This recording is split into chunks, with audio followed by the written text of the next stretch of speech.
My name is Ken Holder. I was born near a town in the Texas Panhandle, born between the towns of McLean and Shamrock, which probably isn't familiar to very many people. It's east of Amarillo, about 70, 80 miles. When I was 4 years old, we moved into Amarillo, and I lived there until I left for college. And I can think of any number of things about being in that place at that time that have affected and influenced almost everything I've done artistically, I think.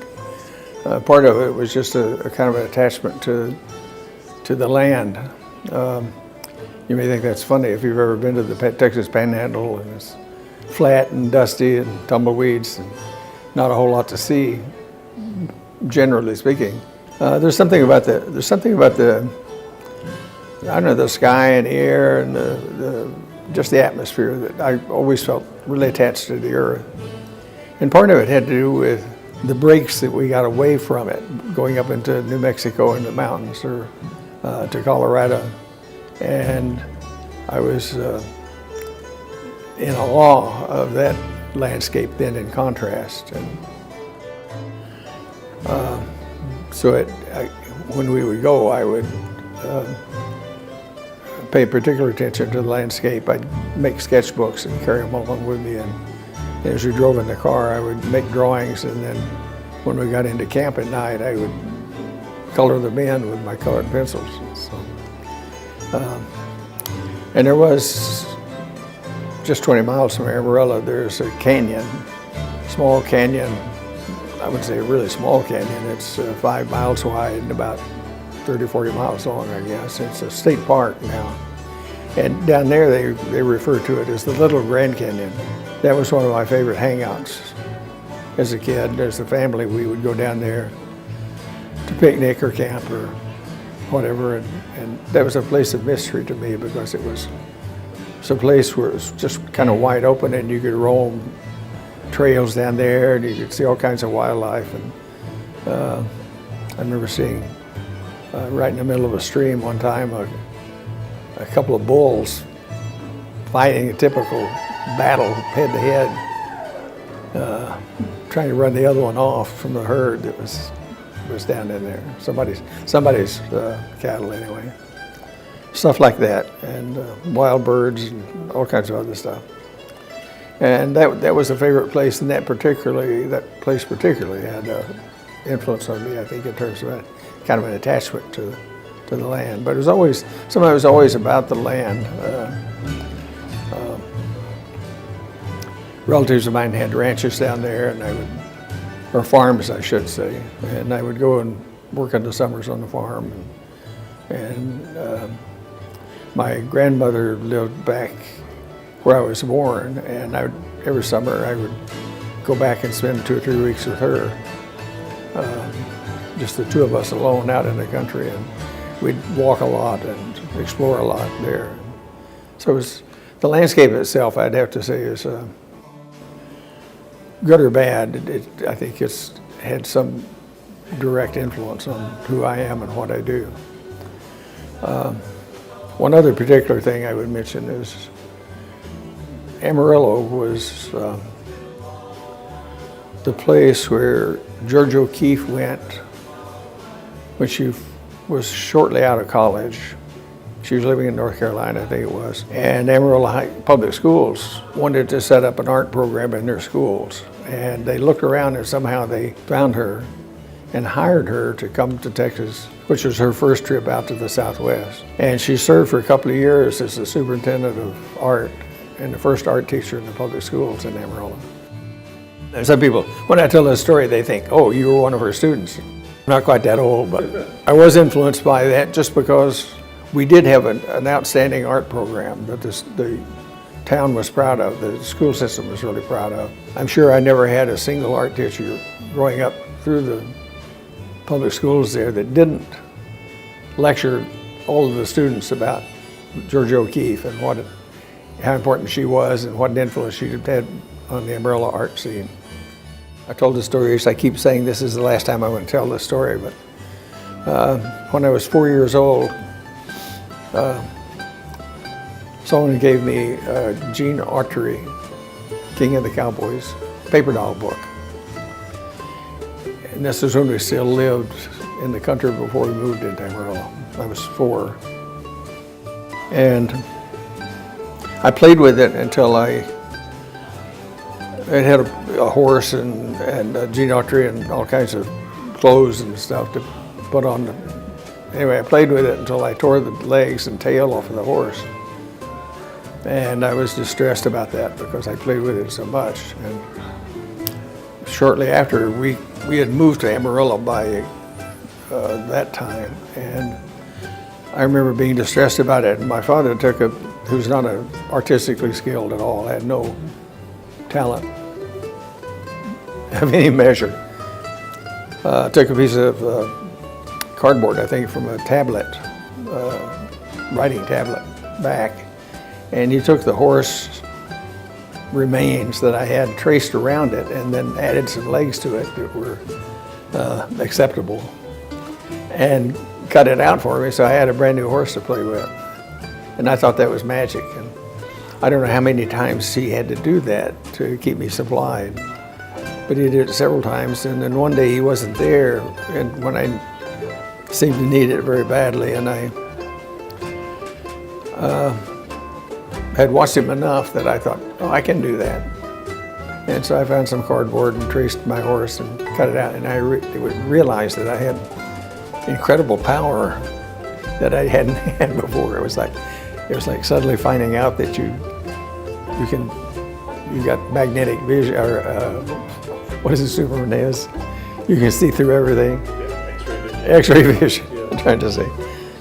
And so then ultimately I began to draw a lot of horses, and I realized I wasn't just stuck to one. I could have as many as I wanted. And I drove for myself and my younger brothers and sister. And by the time I started school in the first grade, I was already adept at least doing that, at least drawing horses. And you get into school and you get funneled or you get channeled according to what you do. And if you impress your friends and teachers at school that you can do something they can't do, or you can do something like that, they encourage you to make more and encourage you to make art. And I just got funneled, I guess, directly into thinking like of being an artist and beginning to look at art, pay attention to art, and be more interested in it. So they were always there and great support and encouraged everything I did.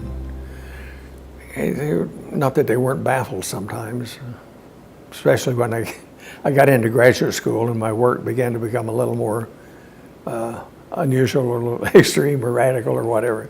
And they weren't really quite sure what they had paid for or what I was doing and why I was doing it, but they never lost faith, I think. Well, when I came back from Germany, I got out of the Army and I spent the summer at my parents' house. I contacted some of my old university professors at TCU and asked their advice about graduate schools, and they gave me some, A+ and C+ and a few in between options to pursue. And I applied to 4 or 5 universities. I got rejected from nearly all of them because I was way over my head, having not made any art for 4 years. And you know how it is with graduate school, they want to know what you've been doing and what you can do. And I really didn't know what I could do because I hadn't ever pushed anything to that point. So I wasn't surprised, but the Art Institute at that time was not in very good shape financially, and I think they were taking just anybody that applied. And so I got up there, and the 2 years that I was there, the school was it was kind of a disaster. You wouldn't know it with the reputation they had before and the reputation they have now. But at the time, they were in really sad shape. It had started as a school, and one outgrowth of the school was the museum. Well, by this time, the museum had gotten so large and so successful that it was the tail wagging the dog. And they weren't giving anything to the school. They were giving them just barely enough money to get by. They were housed in the same building as they still are. One of the best things about that situation was that proximity of the museum to the school, because 5 minutes from any classroom, I could be in the middle of the museum looking at the real stuff.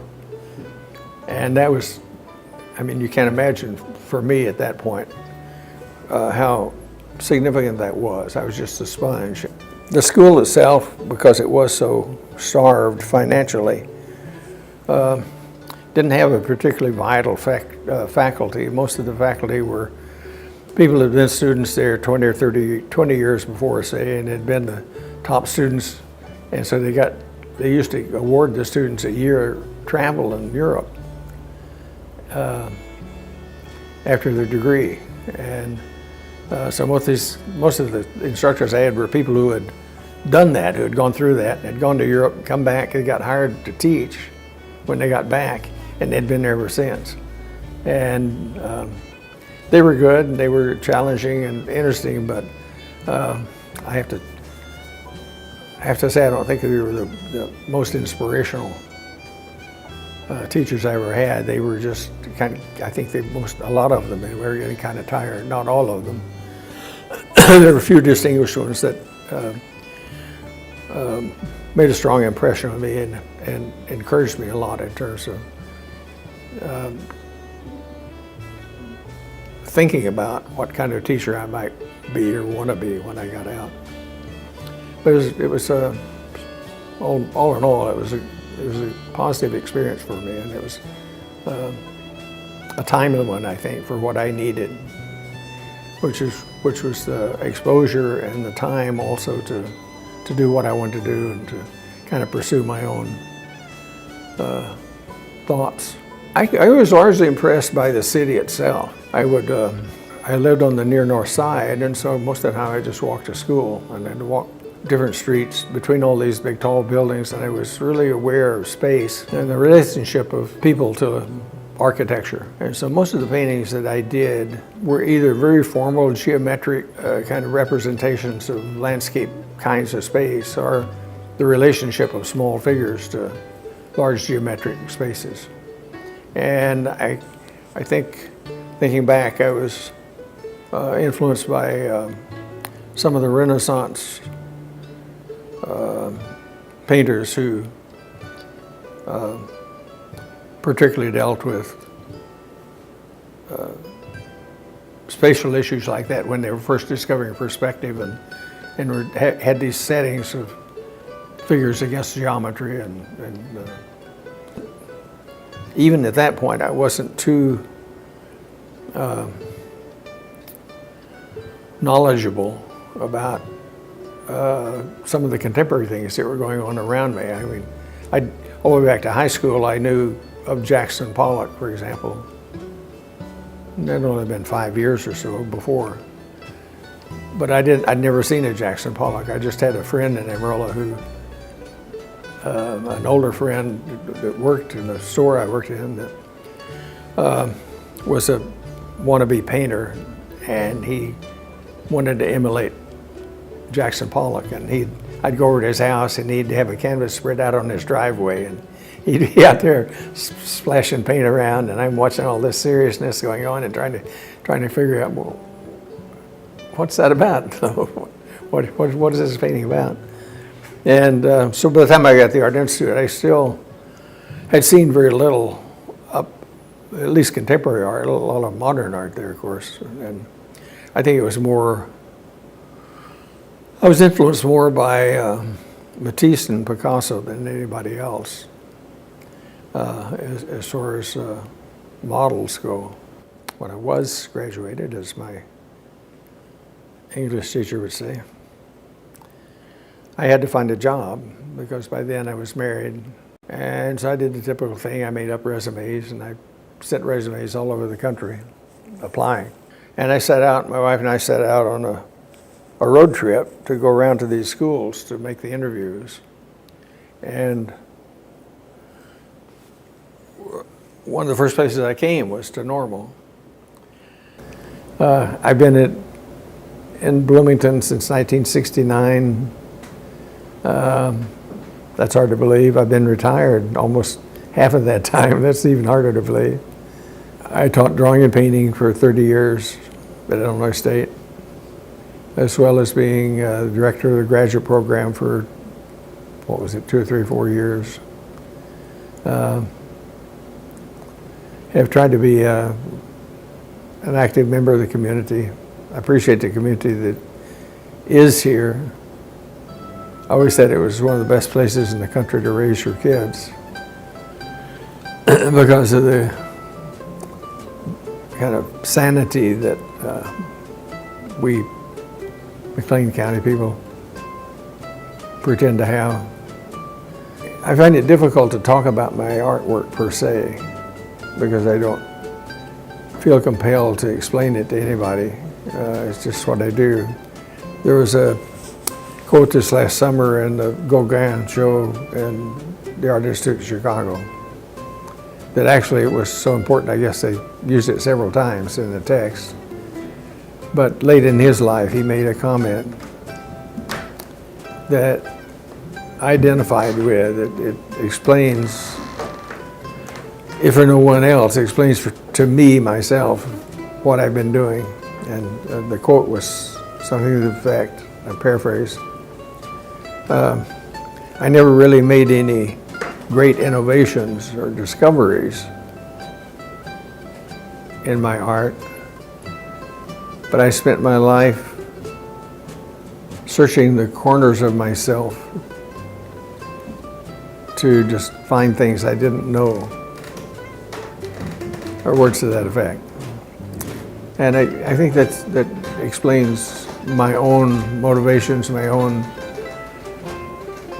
rewards and successes, is that in the long run it has ended up just about being pursuing who I am, trying to understand myself and being delighted to find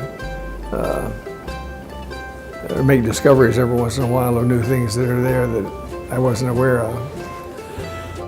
So I continue to try to maintain that. I will confess that getting to my age and having some health problems and beginning to think about what I have done, what I'm going to do with it, and am I going to keep continuing it. If there's some hesitancy and acknowledging that it really was worthwhile. What am I going to do with all these things that nobody wants? For my material, pragmatic things like that, you know, what am I going to do with this accumulation that I have? But on balance, I'm still motivated to make more, and I feel a little guilty about that because it's like I recognize on one hand that it's going to be a problem. On the other hand, that's the very thing that's kind of driven me to do what I do and pursue what I've done over the years, and to make those new discoveries, find out new things all the time about myself in the process.